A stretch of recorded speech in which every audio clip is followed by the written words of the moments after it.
Buenas noches, les saluda Napoleón Bravo, bienvenidos al programa de María Elvira. Ella se encuentra en una asignación especial y yo le estoy cuidando el puesto. Los voy a acompañar durante toda esta semana. Vamos a ver cuáles son las noticias más destacadas en este momento. Por ejemplo, la televisión cubana de manos atadas sin poder competir con la programación de Mira TV en Miami.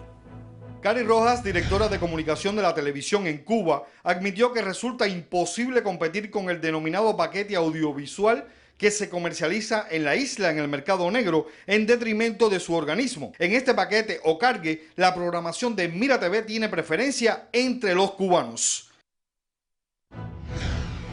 Y continuando con Cuba, Yoenis Céspedes por segundo año consecutivo se titula como el líder del jonrón derby del Juego de las Estrellas de las Grandes Ligas. El cubano Yoenis Céspedes se convirtió en el primer toretero en 15 años que revalida el título en el derby de jonrones. Con esta hazaña igualó la marca de Ken Griffey Jr., campeón en las ediciones de 1998 y 1999. Céspedes la sacó 28 veces del Target Field en Minneapolis, sede del Juego de Estrellas. Y mientras tanto en Venezuela se intensifica la persecución de la dictadura. Ayer imputaron a María Corina Machado. No he cometido delito alguno y de lo que están acusando es lo que unas personas dicen que yo quise decir en declaraciones a ustedes y en declaraciones a los estudiantes o en declaraciones en mi corte. Una encuesta deja clara la inconformidad del pueblo americano con las políticas de Obama en materia de inmigración. Ayer, 40 familias hondureñas fueron deportadas en un vuelo charter y la mayoría fueron mujeres y niños. Más adelante les tengo detalles de esta terrible realidad. A trabajar.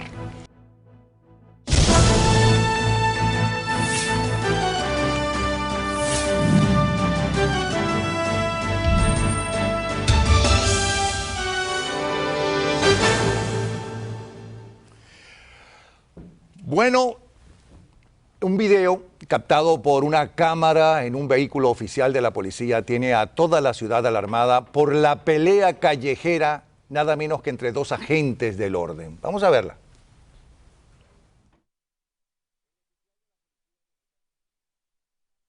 El oficial de la policía de Miami, Marcel Jackson, detuvo por una infracción de tránsito a un vehículo mientras lo grababa todo con una cámara personal en su patrulla.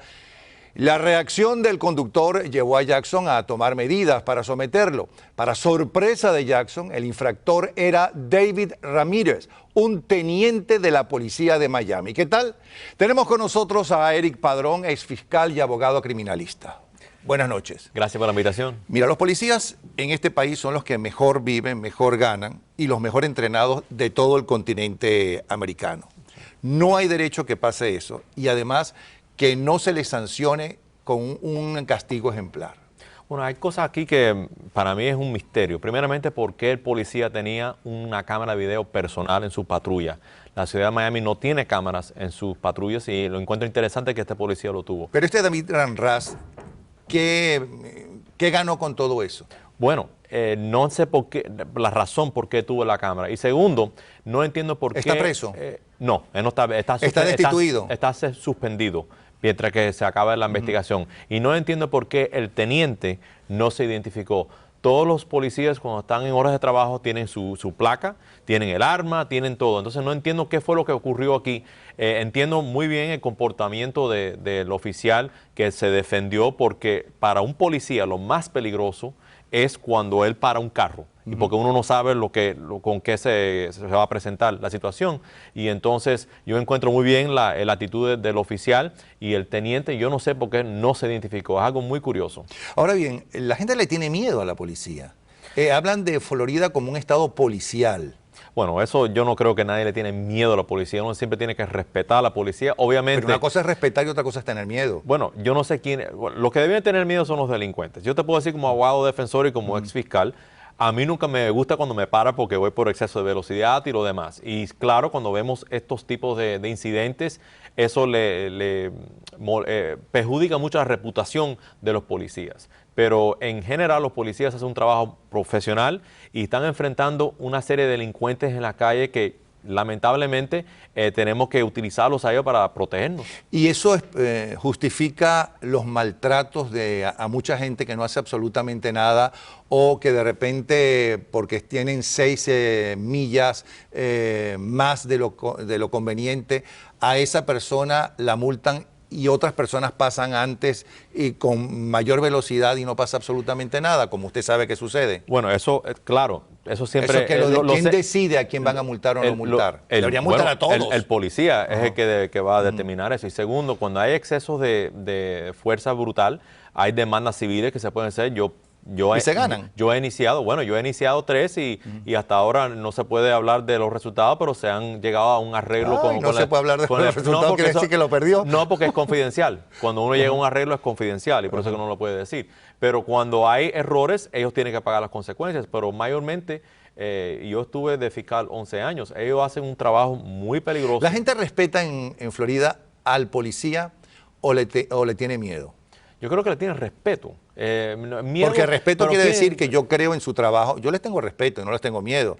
Pero sé de muchas personas que tienen temor a la policía porque le han puesto inclusive un arma en el cuello porque de repente salen rápido del vehículo, etcétera, porque no conocen que tienen que quedarse adentro y entonces le ponen... Bueno, pero ahí mismo estás dando la respuesta a la pregunta. ¿Por qué esa persona tuvo esa mala experiencia? Porque no obedeció lo que le dice el policía. El policía, lo que quiere el policía hacer es, a final de su turno, regresar a su casa. Y tenemos que entender que vivimos en un estado armado, bien armado, donde el policía tiene que tenerle temor a todo ciudadano en que pueda estar armado. Pero si estamos viendo varios videos de policías, ¿no?, que están agrediendo a la gente. Eso, lo estamos viendo, pero eso ocurre, que no es un caso aislado. Pero eso ocurre en todas partes. En el bufete mío yo represento a personas tanto en Venezuela, en Colombia, en México, y hay abuso en todas partes. En Venezuela, Colombia y México están muy mal pagados los policías, no tienen las reivindicaciones que tienen aquí, ¿no? Aquí no tienen además el trabajo y la enseñanza que tienen aquí. Por eso es que aquí se justifica muchísimo menos. No estoy justificando las barbaridades en esos países de la policía, pero por favor, si vives bien, si te tratan bien, si estás bien pagado, si puedes vivir en urbanizaciones o en bloques de clase media, te tenemos que exigir exactamente que seas un buen policía. Claro que sí, nadie está diciendo que porque no se lo debe exigir. No es fácil ser buen policía, pero no tienes ninguna razón para eso que estamos viendo. Claro que, pero nadie lo está justificando. Lo que estoy diciendo es que ocurren estos abusos. Yo lo veo en el bufete mío y el trabajo mío es defender a personas acusadas de delito y yo veo Ahora, eso. lo importante es que los policías son seres humanos. Y un buen día pueden estar de mal humor, algunos son mejores que peores. Pero lo importante es, si se les hace seguimiento y si infringen o no lo están haciendo bien, si no esconden a esos policías los defectos de esos policías, si no los esconden o los alcahuetean, como se dice en nuestros países. Bueno, lamentablemente hemos visto situaciones donde sí los han protegido. En el caso del policía de Miami Beach, que fue que atropelló a la pobre muchacha en la playa, el fiscal dijo en su argumento final que la policía de Miami Beach tapó lo que hizo ese policía, trató de cubrirlo por esperar tiempo antes de tomarle las pruebas para ver si estaba bajo la influencia de bebidas alcohólicas. O sea, que se ve esas cosas. Pero espera un momentico, en el caso que anunciamos al principio, el infractor prácticamente no le hicieron absolutamente nada. En cambio, el policía que se comportó correctamente se quedó sin poder. Bueno, los dos han sido suspendidos, los dos bajo la investigación de la Fiscalía. Ahora la Fiscalía tiene el trabajo de investigar este incidente que es, vamos a decir, fuera de serie, 2 policías que están en un forcejeo y van a ver cuáles fueron las palabras que se hablaron y si, por ejemplo, si se conocían desde antes, si había quizás algo personal entre ellos. Y para mí lo más curioso es por qué el policía tuvo esa cámara en su patrulla. ¿Por qué? Eso es lo que ningún policía lo tiene. No? Bueno, ¿por qué no? Porque no es lo que se le pide a los policías. Hay ciertos departamentos que sí lo tienen. Por ejemplo, los departamentos de Pinecrest y de Doral. Es decir, que tengo que entender que esto estuvo preparado. No, lo que yo quiero saber es... Ojalá estuviera preparado, déjame decirte, para que los policías que se comportan mal, que espero que sea la minoría, ¿no?, reciban una sanción. Bueno, siempre... A pesar del puesto o cargo que tengan. Los abogados defensores estamos a favor de que todas las patrullas tengan estas cámaras y así no hay chance de que ocurran este tipo de incidentes con exceso de fuerza. Bueno, gracias. Cuando regresemos, nos vamos a vestir de lujo con una gran exclusiva. Carlos Vecchio, líder del Partido Voluntad Popular, está con nosotros. Está en la mira, por cierto, del régimen dictatorial venezolano. En un instante regresamos. Y más adelante, la venta de paquetes a mano de los terribles coyotes para cruzar la frontera.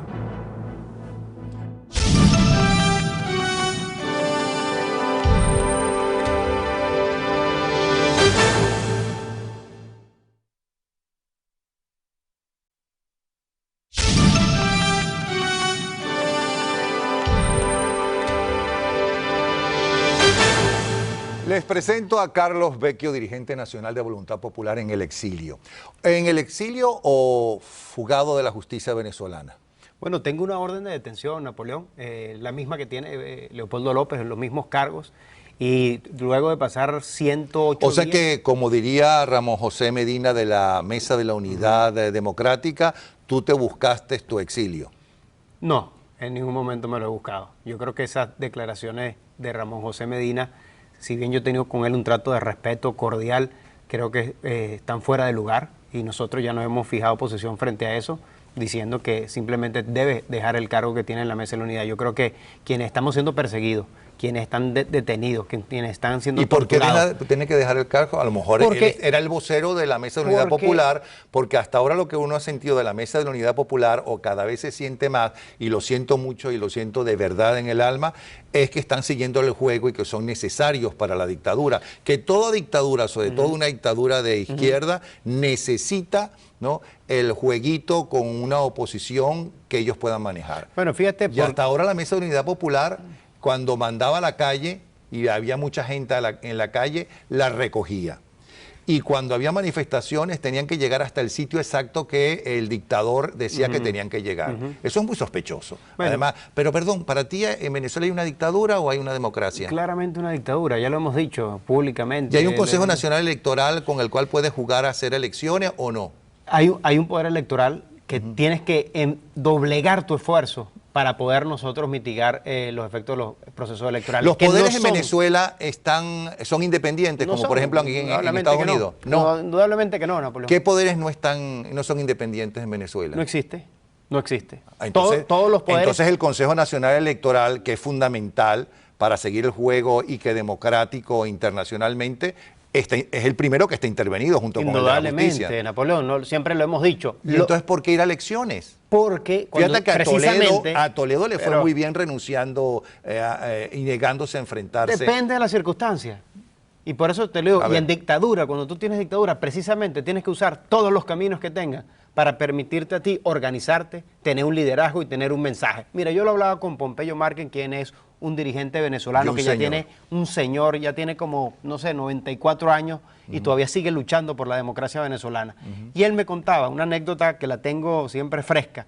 Me decía, mira, Carlos, en dictadura de Pérez Jiménez, una dictadura muy fuerte que tuvo Venezuela en los años 50. Era líder del Partido Comunista. Era líder del Partido Comunista. Me decía, mira, Carlos, nosotros nos decían, hay elecciones de carnaval, de junta de condominio, vamos a meternos por allí. Entonces, tienes que hacer un esfuerzo triple, doble, Napoleón, pero hay que usar todas las vías. Así como la electoral es una vía, repito, que tiene mucho esfuerzo y mucho sacrificio porque no hay elecciones transparentes en Venezuela, sino tienes que hacer un esfuerzo triple para poder derrotar todos estos obstáculos. También tienes que estar en la calle. Y si tienes mayoría como en la Asamblea Nacional, lo arreglan todo para que los que tienen mayor votación ¿no?, tengan menos representantes. Bueno, porque es algo tan descarado. Sí. Pero ¿y por qué ustedes lo aceptan? No, es que, Napoleón... Hablo de la dirigencia en general, no hablo de ustedes de Voluntad Popular. Yo lo sé, es que te lo digo. O sea, cuando tú tienes un régimen como el que tienes, tienes que utilizar todas las vías. Y cada vía te va a permitir a ti ir debilitando, pero te va a permitir también tener liderazgo, organización y mensaje, que son, durante esos procesos te permite construirlo. Pero no es la única. Y nosotros hemos sido un caso que lo hemos puesto en la mesa. Las protestas de calle, pacíficas, constitucionales, reclamando los derechos de la gente, hemos estado a la vanguardia. Yo te aseguro que hemos estado en la lucha allí. Si los afroamericanos en este país hubieran hecho solamente manifestaciones pacíficas, ¿no? Nunca hubieran tenido y tan rápidamente un presidente, ¿no?, como Obama. Nunca hubieran logrado el triunfo que lograron. Pero fíjate. Y este es un país democrático. Totalmente. Imagínate una dictadura. Pero fíjate que su lucha precisamente fue la no violencia. Y su gran líder, Martin Luther King, estuvo sobre la bandera de la no violencia. Y quemaban ciudades. No, pero el gran movimiento de él fue eso. Es más, tiene el Nobel de la Paz por eso. Mira, tenemos un fragmento una de las de la grandes carta, luchas son de tenemos ella. un fragmento de la carta de Leopoldo López desde Ramo Verde del lunes 14 de julio del 2014. Ahí la tiene. Bueno, en esa carta él habla muy claramente. ¿Y qué pasa con la Mesa de la Unidad? Mira, yo creo que el gran debate... ¿Tú no crees que eso ya debe dejar de ser la mesa que representa a los demócratas? Mira, yo sí creo que hay que evolucionar hacia un frente mucho más amplio. No solo de los partidos, ¿Y no sino crees que hay puedes... que desenmascarar a aquellos que tienen contacto y negocios con el gobierno? Yo creo que que están manejados por José Vicente Rangel. Quien esté que es el gran jugando, titiritero. Quien esté jugando en contra, todo eso va a ir saliendo, Napoleón. Lo importante es que nosotros estemos actuando para buscar el cambio político en Venezuela. Y el gran debate que está, que tú me dices, bueno, solo la mesa, yo creo que tiene que ir más allá de la mesa, más allá de los partidos. Pero más importante aún es la política que tú pongas enfrente. Y nosotros, el gran debate para mí, opositor en este momento, o digamos como venezolano, no solo opositor, es la gran crisis que tiene Venezuela. Tú preguntas ahorita, en Venezuela, ¿usted cree que Venezuela está inmersa en una crisis política, social, económica? Y la respuesta es obvia. Sí. ¿Cuál es la segunda pregunta? Y este es el debate. Permíteme, Napoleón, para tener claro el debate. ¿El debate cuál es entonces? ¿Cómo juntos construimos una salida a esa crisis? Si tú estás de acuerdo que hay una crisis, ¿cómo la construimos en el marco de la Constitución? Y nosotros hemos puesto una propuesta. Nosotros creemos que una Asamblea Nacional Constituyente que permita cambiar el sistema. Una Asamblea Nacional Constituyente. Así es. En esta dictadura que lo maneja todo. Bueno, pero fíjate que donde está la diferencia... Pero entonces el Consejo Nacional Electoral se puede manejar independientemente. Es que, fíjate, cuando yo planteo, cuando planteamos la salida a través de una Asamblea Constituyente, es un gran movimiento que permita a ti llevarte y hacer una Asamblea Nacional efectivamente transparente que te permita salir de la crisis. Si no, Napoleón, no hay salida a la crisis. Por eso es que incluso hay hoy críticas del chavismo. Y por eso es que parte del chavismo está diciendo hay una crisis política. Para hacer una Asamblea Nacional Constituyente necesitas votar para elegir. Sí. Y esa votación la va a manejar el régimen, porque el Consejo Nacional Electoral.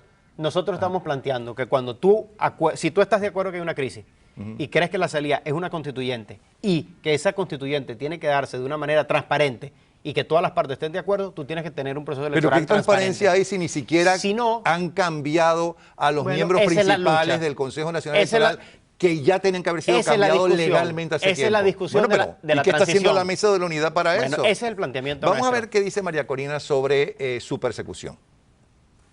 Soy muy consciente de cuál es la razón por la que nos persiguen. Nos atacan porque van de salida. Y a todos aquellos que mantenemos firme nuestra determinación de luchar por una transición a la democracia en el marco de la Constitución lo antes posible, nos quieren callar. Mira, está claro que le acusaron lo mismo que a Leopoldo López. Está claro que la amenazaron y le dijeron, sigue por ahí que vas presa. Y aquí tenemos legalmente a la justicia que te va a meter presa. Estamos hablando de dos grandes líderes democráticos, ¿no?, mucho más grandes y mucho más valientes que los de la Mesa de la Unidad, ¿no?, como es María Corina y Leopoldo López. Pero está claro que hay una persecución. Totalmente. Y está claro que manejan el sistema de justicia venezolano. Totalmente. Y entonces, una constituyente con el Consejo Nacional Electoral que tenemos, pero por favor. No, lo que estamos planteando es una salida a la crisis acordada Es decir, ¿hay una crisis? Sí. ¿Quiénes están de acuerdo con que hay que solucionar la crisis que tiene Venezuela? Esta gran mayoría. Bueno, vamos a conducir a un proceso de constituyente transparente. Si eso no se da, Napoleón... Pero ¿cómo que transparente si ellos, ellos manejan el juego? Es que no hay transición posible. En una dictadura, y sobre todo de extrema izquierda, que no ha terminado de asentar Napoleón. su poder, gracias a que la gente está en la calle desde hace 14 años, no hay forma de llegar a ninguna transparencia. No, con la cúpula del poder que está hoy gobernando, no. Pero con la gran mayoría, incluso de otros actores dentro del chavismo que faciliten esta transición, sí. Porque de lo contrario, entonces, Napoleón... Yo supongo que ese es el plan A, pero que el plan B no es ese. Si es que tienen plan B. Ese es el planteamiento. Porque una dictadura de eso no sale por las buenas. Bueno, pero fíjate tú, te llevo otro planteamiento. ¿Qué pasó con la dictadura de Pinochet? Gente de Pinochet que facilitó la transición. Tú no puedes comparar una dictadura de derecha con una dictadura de extrema izquierda. No, lo que estoy planteando, que es el punto de fondo, y lo tenemos ejemplo en varios lados, es que necesariamente cuando estamos en estos conflictos, para que se dé de manera pacífica, necesitas tú el acuerdo de esa mayoría que incluso involucra a las otras partes. Te pongo el caso de Sudáfrica, con de Klerk, quien facilita la transición, es parte del establishment, por decirlo de alguna manera. Es uno de los principales impulsadores de la transición.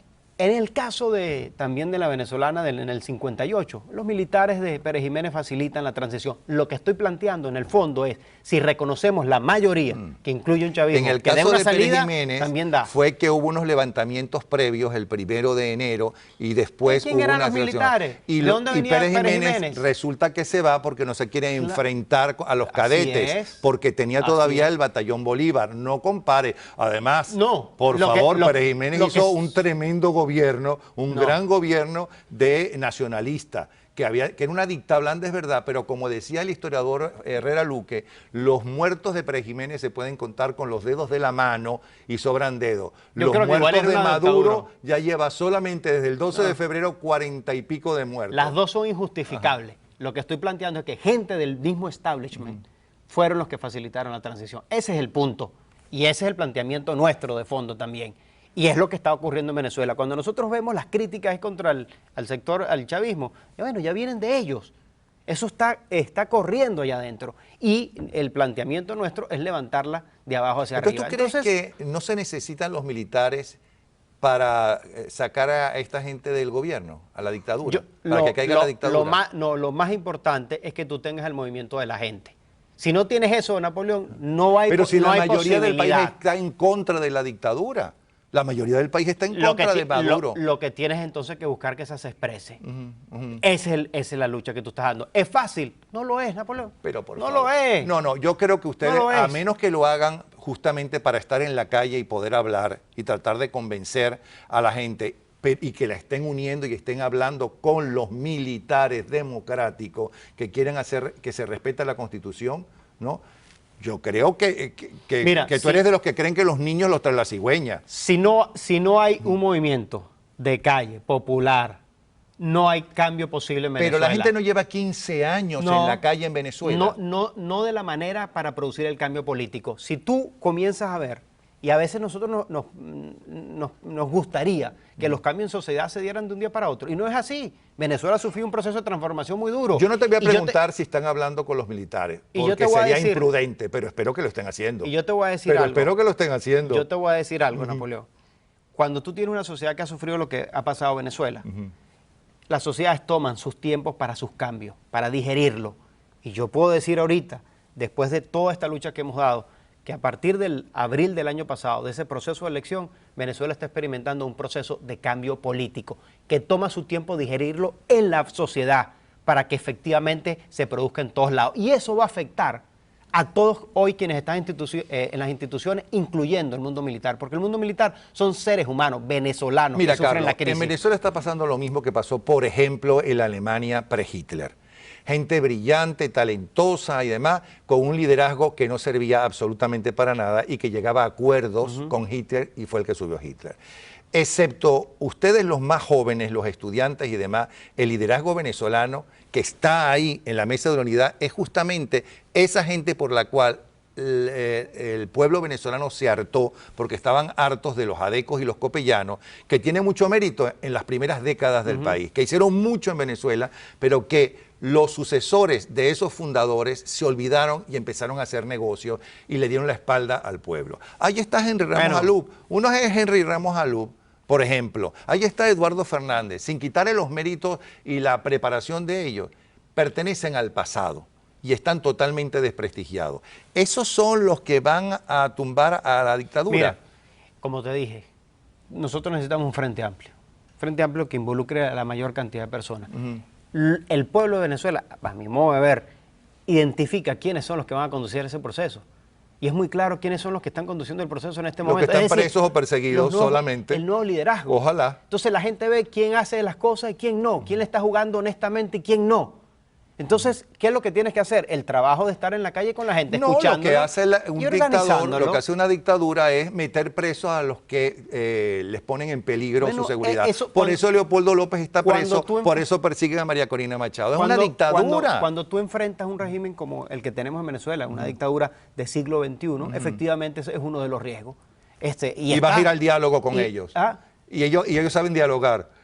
Como demostraron que no pero saben. Nosotros hemos puesto unas condiciones sobre ese diálogo. Y lo dijimos en su oportunidad. Si no hay un diálogo efectivo, es inviable. Y además cuando ya tú los conoces, ya sabes cómo actúan. Te pregunto, Carlos, ¿qué diferencia hay entre la reacción de los líderes de la represión, de la dictadura, frente al diálogo cuando dijeron, aquí no hay llegar a acuerdos, aquí no se pueden llegar a ningún acuerdo? Y lo único que hicieron fue escuchar.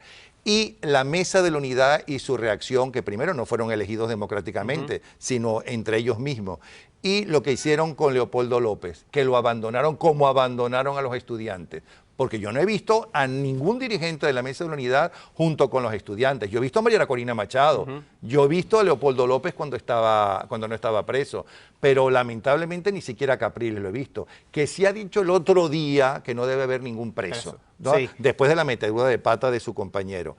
Pero la Mesa de Unidad no está con el pueblo, la Mesa de Unidad no está con la oposición. Hay un planteamiento que se ha hecho que es la liberación de los presos políticos. Para nosotros es una condición, de hecho la planteamos, y de hecho por eso no acudimos al diálogo. Y nosotros creemos un diálogo efectivo, que tenga resultados. Perfecto, si no tiene garantía de resultados, sencillamente no va a funcionar. Perfecto, Carlos. Ya regresamos y regresamos con un duro golpe que se le dio a la comunidad latinoamericana. Deportaciones, separaciones de familia, niños enviados a sus países de origen, solos, completamente solos. La reconocida abogada de inmigración, Grisel Ibarra, nos trae un caso sumamente revelador. Y en exclusiva tenemos para ustedes los paquetes de viaje que venden los coyotes para cruzar la frontera. Además, la pornografía infantil que toca las puertas de Disney. Sí, señor, de Disney, no se muevan.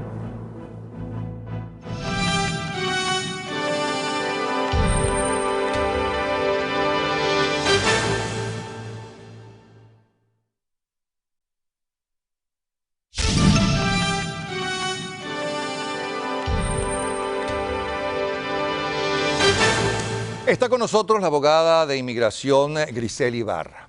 Hay una encuesta según la cual nadie está de acuerdo, la enorme mayoría de las personas encuestadas no está de acuerdo con la política de inmigración tal y como lo está llevando el presidente Obama.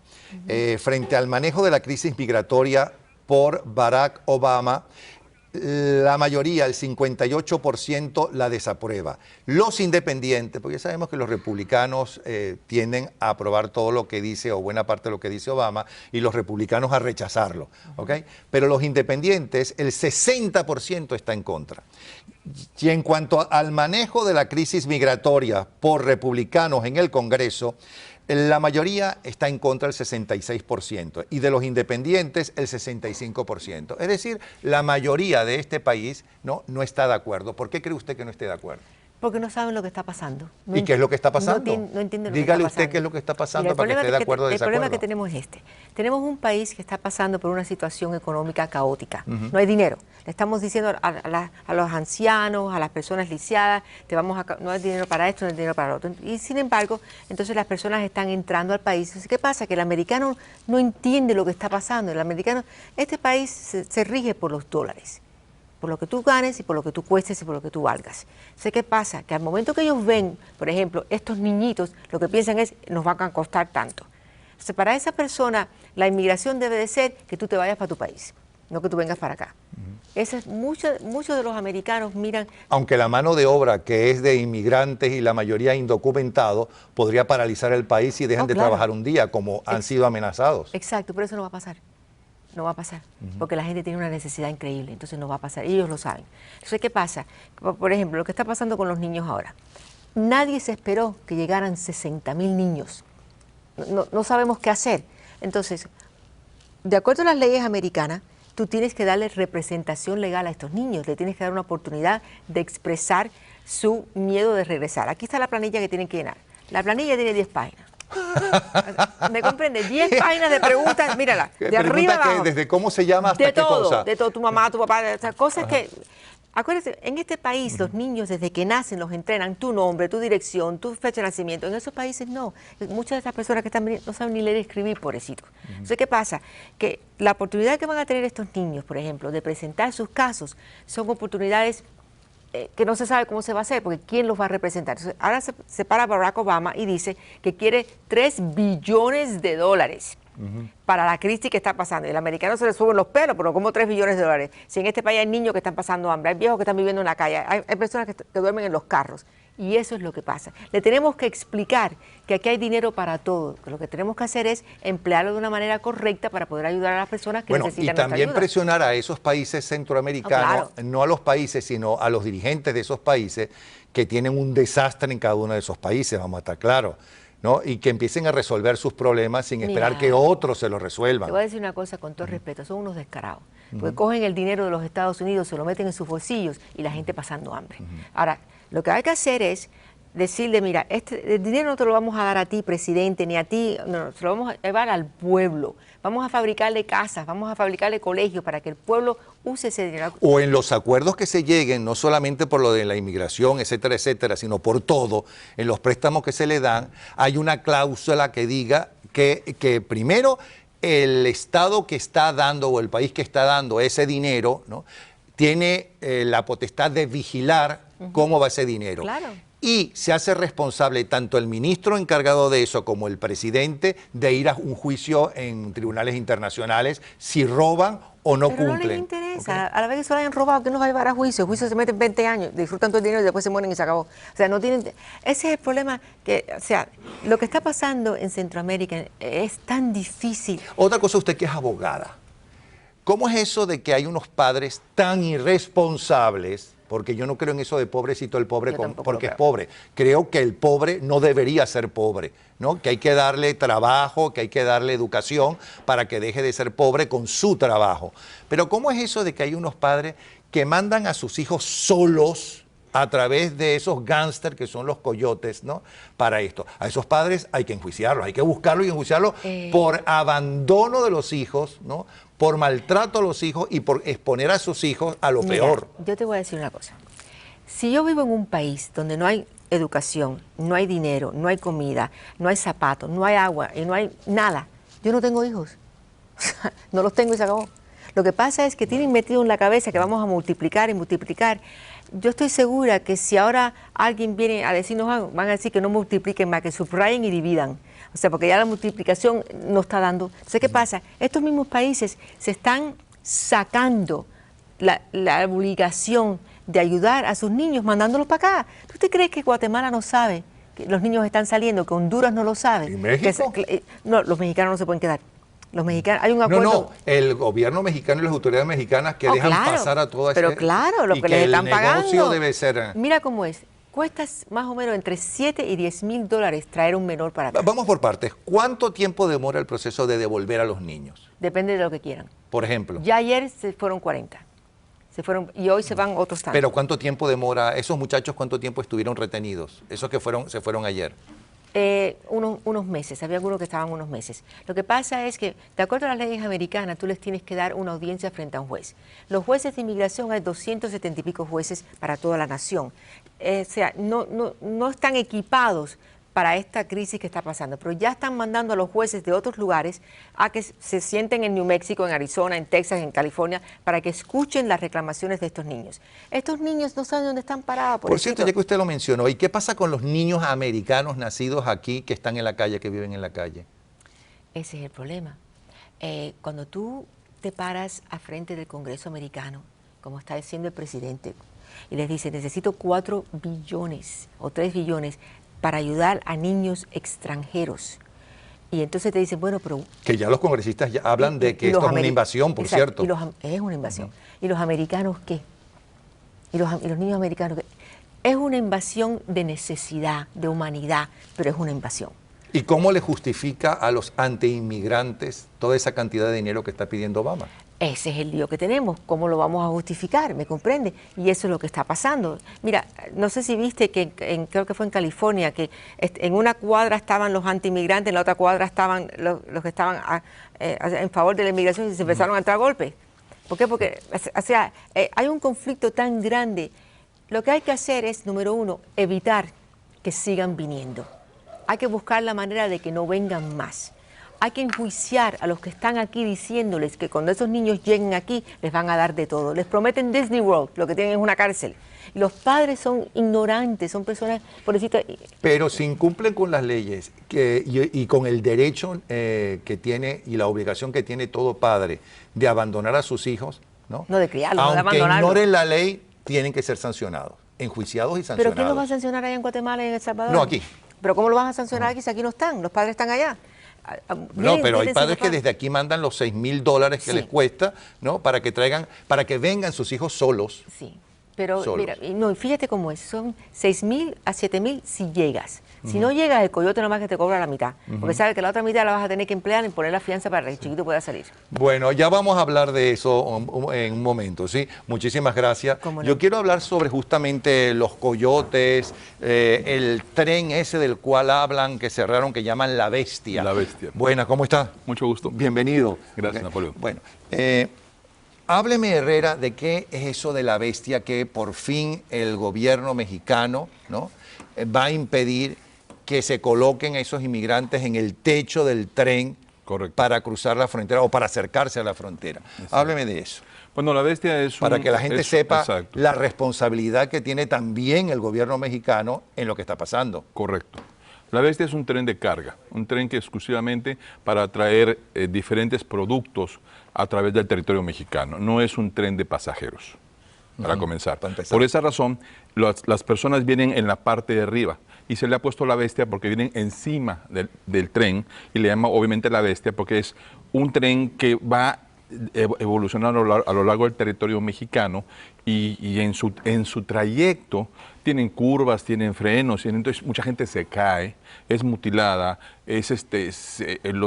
también las bandas criminales atacan a este tren tratando obviamente de secuestrarlos, de extorsionarlos a toda esta gente que va viajando en La Bestia.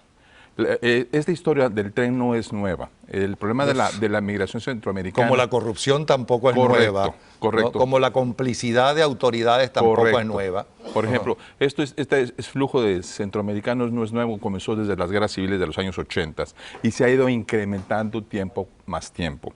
¿Qué es lo que sucede? Que en este momento todos están coludidos, es una corrupción profunda porque es un negocio millonario. Esa es la realidad. ¿Y en qué afecta al gobierno mexicano, a las autoridades mexicanas, o en qué beneficia toda esta inmigración?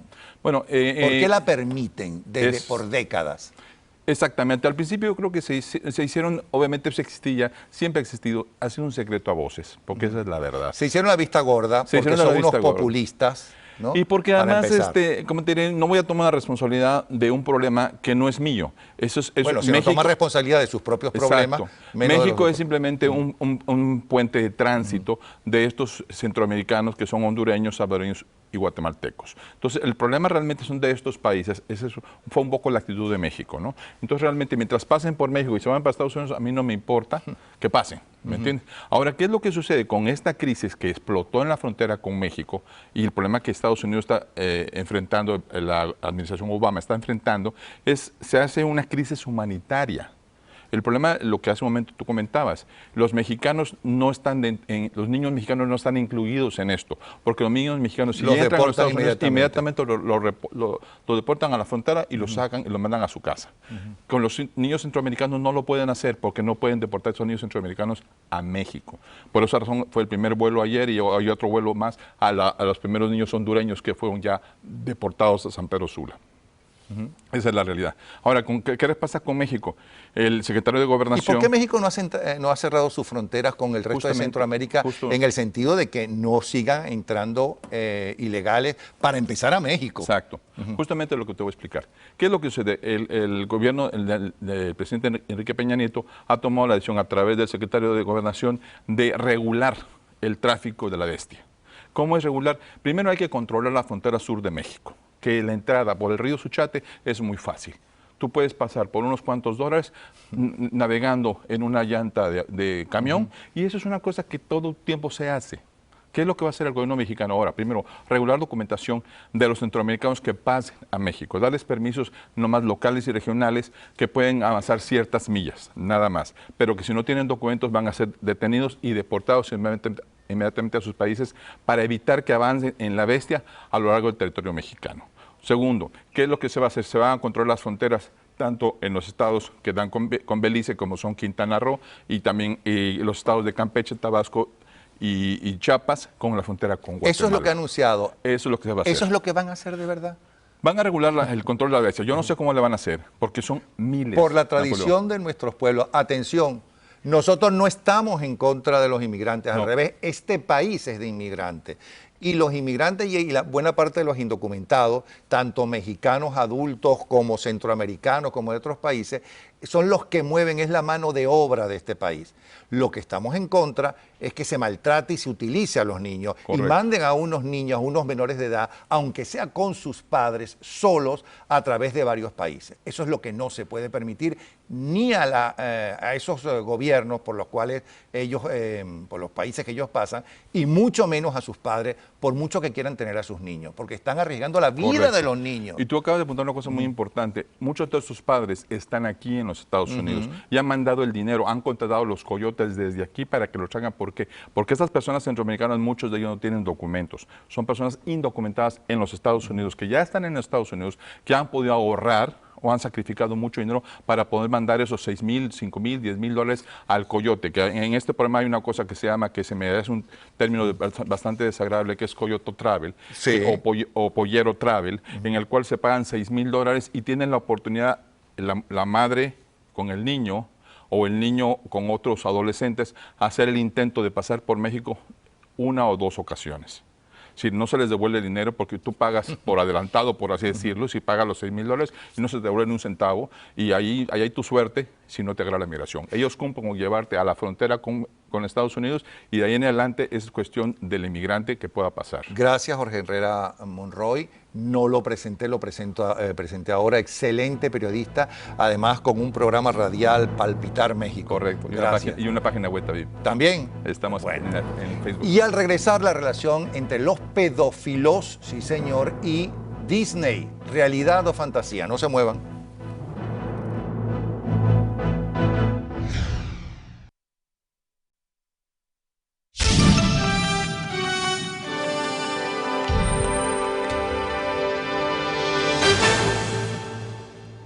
Atención, al menos 35 trabajadores de parques temáticos en Orlando han sido detenidos desde el 2006 por posesión de pornografía infantil o intentar tener sexo con menores, según reveló la cadena CNN.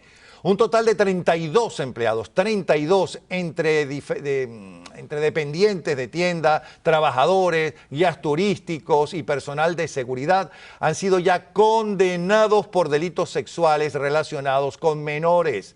Aunque ninguno de ellos, eso también es importante, está vinculado con niños o adolescentes que visitan los parques.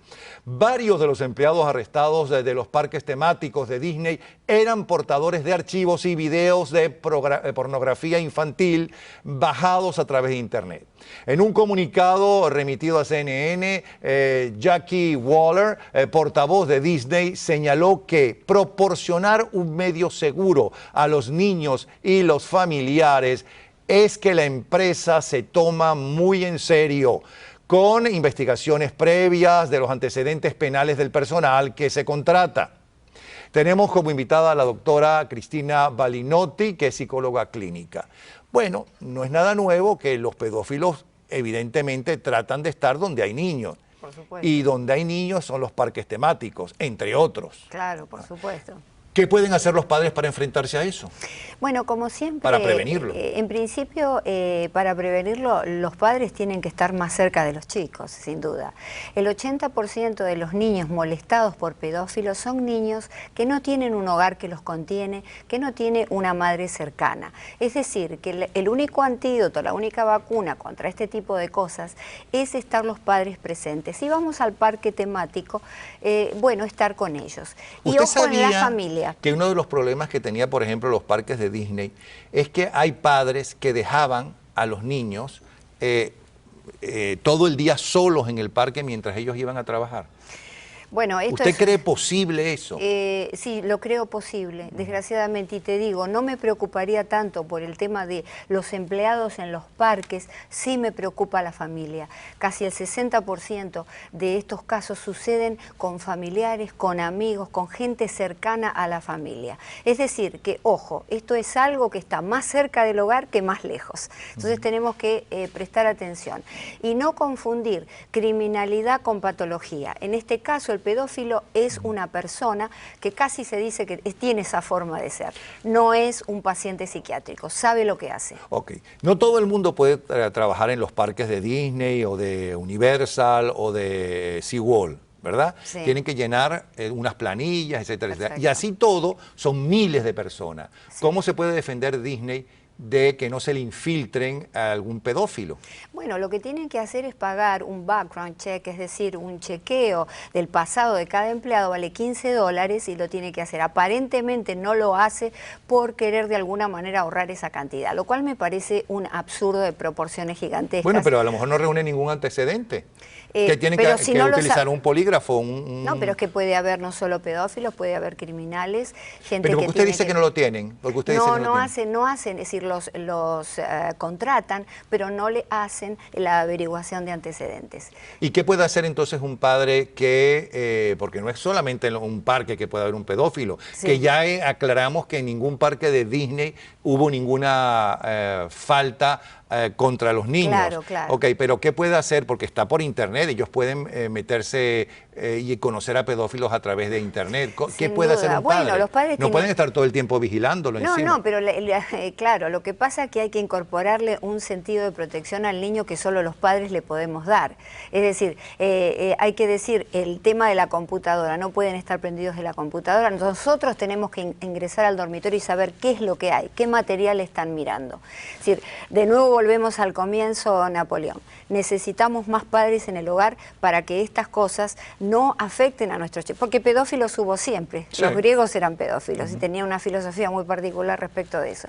Es decir, pero defender a nuestros chicos solamente nosotros los padres sabiendo qué están haciendo, con quién están, qué están viendo en la computadora y sobre todo comer con ellos, estar en reunión, a hablar. El diálogo es lo más importante. Bueno, muchas gracias, doctora Balinotti. Y ahora en la próxima parte del programa, prepárense, ¿no?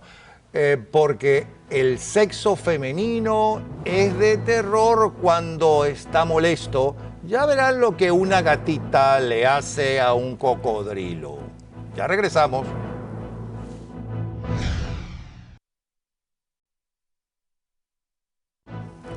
Ya verán lo que es capaz de hacer el sexo femenino, y eso lo saben más de un macho varón que nos está viendo de su señora esposa cuando se molesta. Vean lo que esta gatita es capaz de hacer, molesta con un cocodrilo que no estaba de acuerdo. Y nos vamos con este video. Hasta mañana. Get him back in there, Kim. Get back. Wow. That's the craziest thing.